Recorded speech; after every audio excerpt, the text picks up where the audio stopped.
Look at this number, $31 trillion. It is the US national debt, and it is a number so large if you spent $1 every single second, it would take you about 1,000,000 years to pay this mountain off.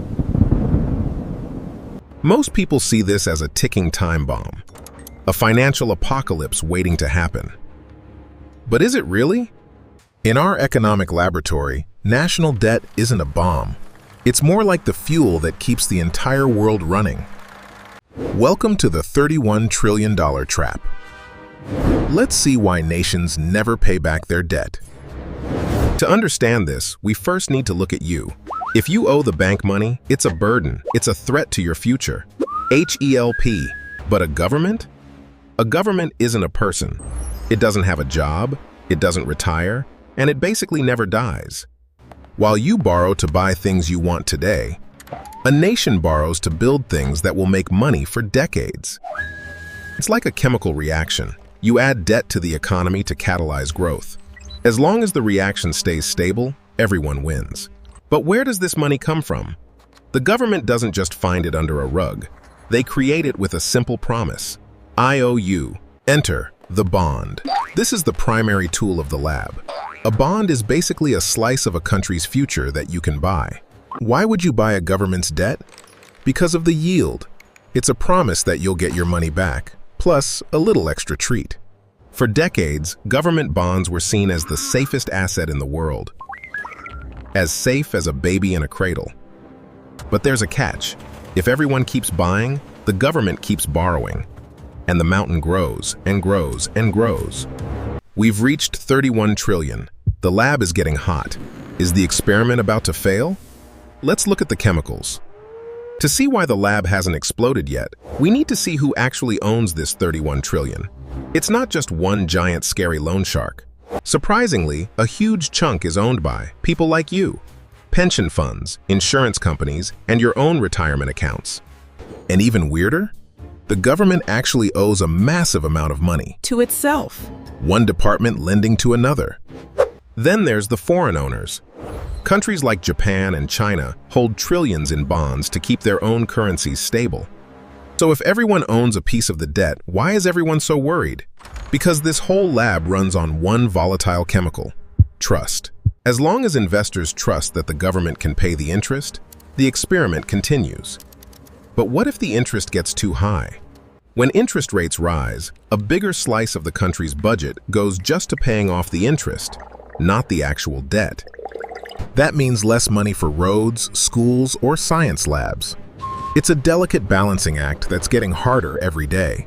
So we have a $31 mountain, owned by everyone from your grandma to foreign rivals, all held together by trust. Bling bling. But the lab has a secret safety valve that prevents a total meltdown. A chemical called inflation.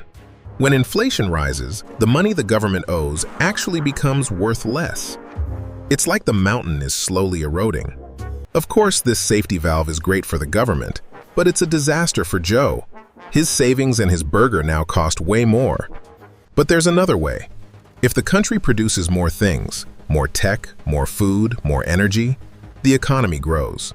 If GDP grows faster than the debt, the 31 trillion mountain starts to look like a small hill. This is the ultimate goal. But what if we can't grow? What if the trust breaks? We enter the dark side of the experiment, the zone of default. A national default is the divide by zero of the economic lab. It's what happens when the government says, "We simply can't pay you back."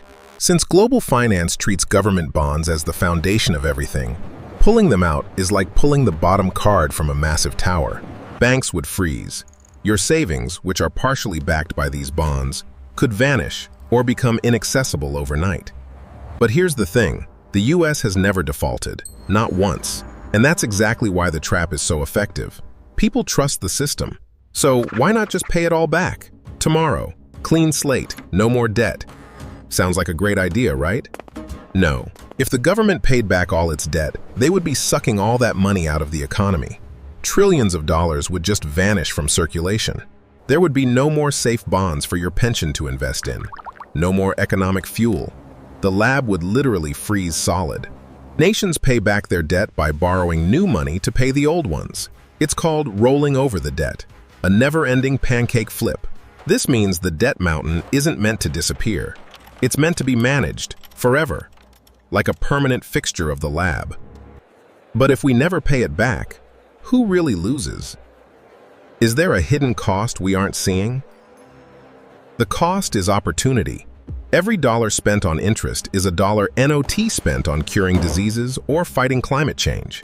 We are trading the potential of the future for the stability of today. It's the ultimate bargain of the modern world. So, is the $31 trillion debt a trap?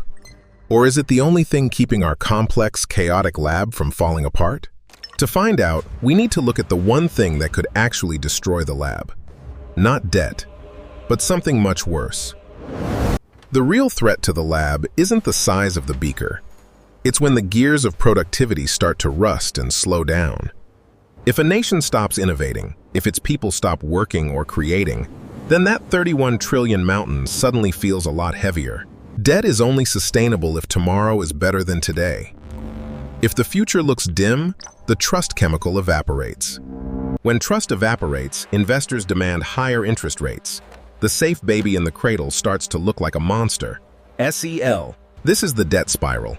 You borrow more just to pay the rising interest on what you already borrowed.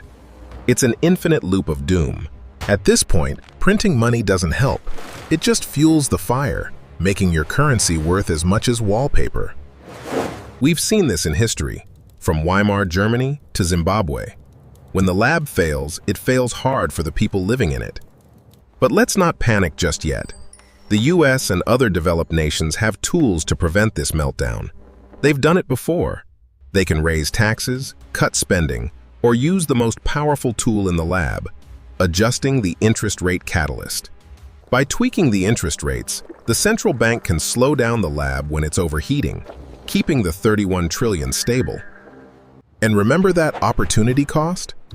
If the borrowed money is spent on things like fusion power or AI productivity, then the economy grows so fast that the debt actually becomes irrelevant. We essentially outrun our past self. The 31 trillion trap is only a trap if we stop moving. It's a race against time, and we are all in the driver's seat. So, should you be terrified? Maybe not. But should you be watchful? Absolutely, because the lab only works if we keep it honest. The $31 trillion isn't just a number. It's a promise to the future. Now, it's our job to make sure we can keep it. National debt is a complex tool, a dangerous fuel, and a shared promise.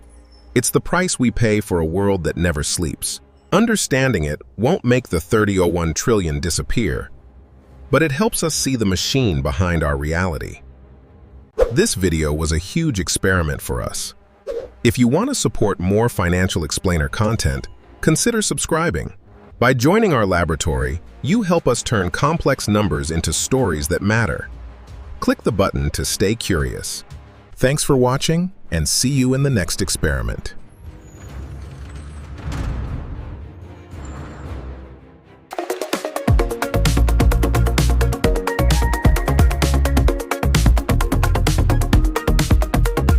Well, that's all for now. Thanks for watching, everybody.